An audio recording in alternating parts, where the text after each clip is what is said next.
नमस्कार दोस्तों। एक कहावत है, विद्या धन से बड़ा कोई धन नहीं होता। और सच ही तो है। जो ज्ञान हम सीखते हैं वही हमेशा हमारे साथ रहता है।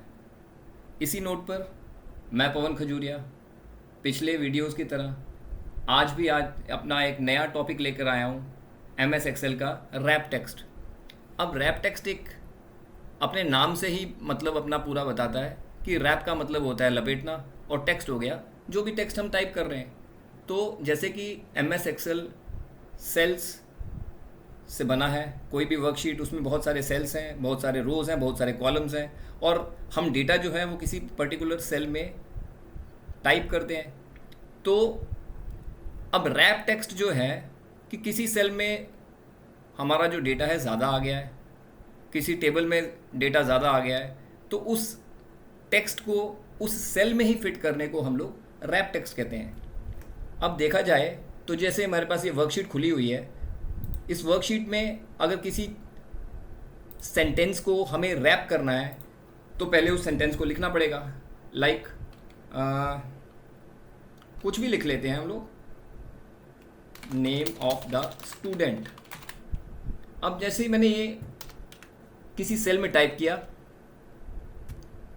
और इसको मैं रैप करना चाहता हूँ, तो इसको रैप करने का अलग अलग तरीके हैं। एक तो हमारे रिबन, जो कंप्यूटर का MS एक्सेल की जो स्क्रीन है, इस रिबन पे ही शो हो रहा है, वो सामने लिखा हुआ है रिबन पे रैप टेक्स्ट। जैसे ही हम इसको प्रेस करते हैं तो हमारा डेटा अपने आप रैप हो गया। एक तरीका ये है।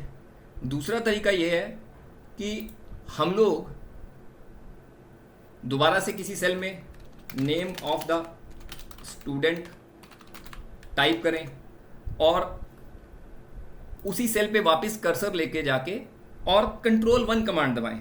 जैसे ही हम Ctrl+1 दबाते हैं तो हमारे पास एक फॉर्मेट सेल्स का मीनू खुल जाता है। इस मीनू में जाके हम लोग अलाइनमेंट पे जाएंगे और सामने हमारे रैप टेक्स्ट लिखा हुआ है, उसको हम प्रेस करेंगे या सेलेक्ट करेंगे और ओके करेंगे, तो देखिए हमारा फिर से रैप टेक्स्ट हो गया। ये तो दो थे हम लोग रैप टेक्स्ट जो हम लोग अपने ऑप्शन से या रिबन से ही ला सकते हैं।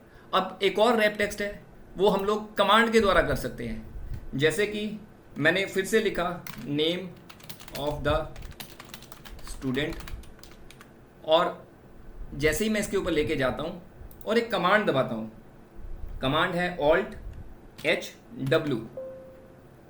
क्या कमांड है? Alt+H+W। मैं फिर से लिख के दिखाता हूँ आपको, Alt+H+W।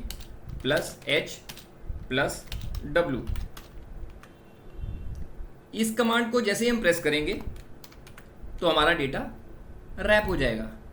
यानी कि जो हमने डेटा एंटर किया है किसी सेल में, वो रैप होके एक ही सेल में सिमट जाएगा। तो इसको हम रैप टेक्स्ट कहते हैं।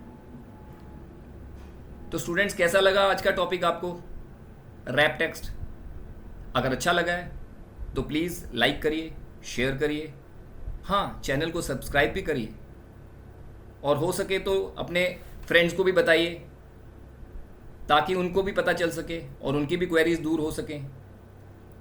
तो इसी नोट पे कि आज रैप टेक्स्ट हमने ख़त्म किया, आप इसको खूब प्रैक्टिस करिए। प्रैक्टिस के साथ साथ इसको शेयर भी करिए। Okay, God bless you all, keep practising.